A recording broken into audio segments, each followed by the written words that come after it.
Selamat pagi dan salam sejahtera untuk kita semua.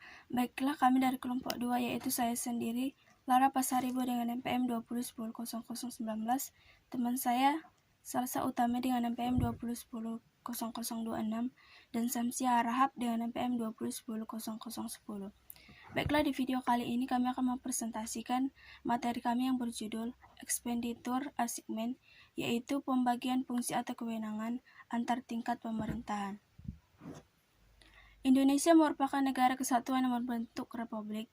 Penjabaran konsep untuk negara Indonesia itu tertuang dalam Undang-Undang Dasar tahun 1945 berdasar pasal 4 ayat 1 Undang-Undang tahun 1945. Kekuasaan pemerintahan yang tertinggi dipegang oleh Presiden Republik Indonesia.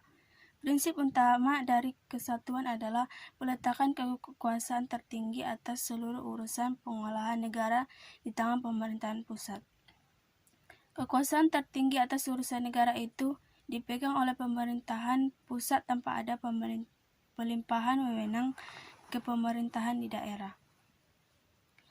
Memukil pemaparan di laman BPHN, hubungan antara pemerintahan pusat dan pemerintahan daerah di Indonesia mempunyai 4 dimensi, yaitu yang pertama, 1. Dalam hal pembagian kewenangan penyelenggaraan urusan pemerintahan antara pemerintahan pusat dan pemerintahan daerah.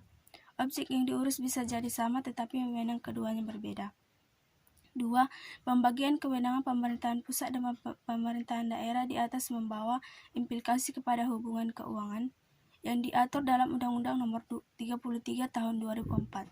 Yang ketiga, implikasi terhadap hubungan kelembagaan antara pemerintahan pusat dan pemerintahan daerah mengharuskan kehati-hatian dalam hal besaran kelembagaan yang diperlukan untuk melaksanakan tugas yang menjadi urusan masing-masing. 4. Hubungan pengawasan merupakan konsekuensi yang muncul dari pemberian kewenangan. Pengawasan perlu diatur agar terjaga keutuhan Indonesia sebagai negara kesatuan. Dari pemaparan di atas dapat disimpulkan bahwa dalam penyelenggaraan pemerintahan di negara Indonesia ada pembagian tugas antara pemerintahan pusat dan daerah. Mengingat Indonesia menganut konsep trias politika, ada 3 komponen kekuasaan yang menjadi landasan pembagian fungsi dalam pemerintahan. Ketiganya adalah kekuasaan eksekutif, legislatif, dan yudikatif. Mengutip laman BPHN, kekuasaan eksekutif yaitu kekuasaan dalam menjalankan undang-undang dan menjalankan pemerintahan. Kekuasaan legislatif sebagai kekuasaan membentuk undang-undang, lalu kekuasaan yudikatif merupakan kekuasaan mengadili penyelenggaraan terhadap undang-undang. 3 komponen kekuasaan melandasi pembagian fungsi di pemerintahan pusat, sementara di daerah terdapat 2 fungsi, yaitu eksekutif dan legislatif. Baik, saya akan melanjutkan presentasi di mana saya akan membahas tentang tugas dan fungsi pemerintahan pusat di Indonesia. 1. Fungsi legislatif di negara Indonesia dijalankan oleh Majelis Permusyawaratan Rakyat atau DPR, Dewan Perwakilan Rakyat MPR, dan Dewan Perwakilan Daerah DPD. Fungsi eksekutif dijalankan oleh Presiden dan Wakil Presiden dan Menteri-Menteri. Fungsi yudikatif dijalankan oleh Mahkamah Agung dan Mahkamah Konstitusi. Adapun tugas dan wewenang masing-masing lembaga di pemerintahan pusat dapat dicerminkan sebagai berikut. 1. Tugas dan wewenang MPR yaitu mengubah dan menetapkan undang-undang dasar. 2. Melantik presiden dan wakil presiden. 3. Memberhentikan presiden dan wakil presiden. 2. Tugas dan wewenang presiden sebagai kepala pemerintahan berdasarkan undang-undang. 1. Memegang kekuasaan pemerintahan menurut undang-undang. 2. Menetapkan peraturan pemerintahan dalam menjalankan undang-undang sebagai mestinya. Membentuk dan mempertimbangkan yang bertugas memberi nasihat dan pertimbangan kepada presiden. Mengangkat dan memberhentikan menteri-menteri. Mengajukan rancangan undang-undang kepada DPR, bersama-sama DPR menyetujui setiap rancangan undang-undang. Mengesahkan rancangan undang-undang yang telah disetujui bersama DPR, menetapkan peraturan pemerintahan sebagai pengganti undang-undang, memberi garis dan rehabilitas dengan pertimbangan Mahkamah Agung, memberi amnesti dan abolisi dengan memperhatikan pertimbangan DPR. 3. Tugas dan wewenang Presiden sebagai kepala negara. 1. Membuat perjanjian dengan negara lain dengan persetujuan DPR, mengangkat duta dan konsul, menerima duta dari negara lain, memberi gelar, tanda jasa dan lain-lain. Memegang kekuasaan tertinggi atas angkatan darat, laut, dan udara. Menyatakan perang, membuat perdamaian dengan negara lain dengan persetujuan DPR, menyatakan keadaan bahaya. 4. Tugas dan fungsi DPR yaitu membahas dan menyetujui bersama dari rancangan undang-undang yang diajukan Presiden, memiliki fungsi legislasi, fungsi anggaran, dan fungsi pengawasan. 5. Tugas dan fungsi DPD. DPD bersidang sedikitnya sekali dalam setahun. DPD dapat mengajukan RUU berkaitan dengan otonomi daerah. 6. Tugas dan fungsi Mahkamah Agung. Dalam pasal 24 Undang-Undang 1945 disebut kekuasaan kehakiman dilakukan oleh sebuah Mahkamah Agung dan lain-lain badan kehakiman menurut Undang-Undang Mahkamah Agung dan badan peradilan lainnya adalah pemegang kekuasaan kehakiman yang terlepas dari pengaruh kekuasaan pemerintah. Berdasarkan pasal 28 sampai 29 Undang-Undang Nomor 14 Tahun 1985, tugas dan wewenang MA adalah memeriksa dan memutuskan permohonan kasasi, sengketa tentang kewenangan, permohonan peninjauan kembali putusan pengadilan yang telah memperoleh kekuatan hukum tetap, memutuskan permohonan kasasi terhadap putusan pengadilan tingkat banding atau tingkat terakhir dari seluruh lingkuran peradilan.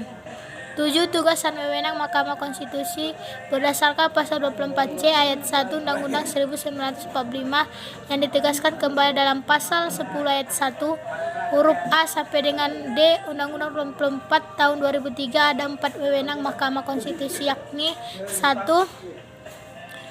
Menguji undang-undang terhadap undang-undang dasar, memutuskan sengketa kewenangan lembaga negara wewenangnya diberikan Undang-Undang 1945, memberikan putus terkait pembubaran partai politik, memberikan putusan terkait perselisihan mengenai hasil pemilihan umum.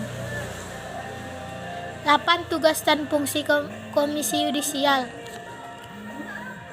Komisi Yudisial diberikan wewenang khusus yang diatur dalam Undang-Undang Nomor 18 2011 Pasal 13, yaitu 1. Mengusulkan pengangkatan Hakim Agung dan Hakim Mahkamah Agung pada DPR agar diperoleh persetujuan, menjaga menegakkan kehormatan,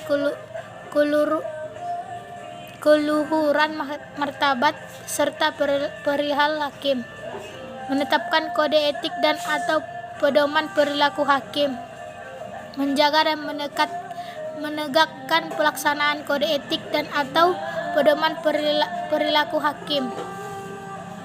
Tugas Komisi Yudisial. Tugas Komisi Yudisial diatur dalam pasal 20 Undang-Undang Nomor 18 Tahun 2011.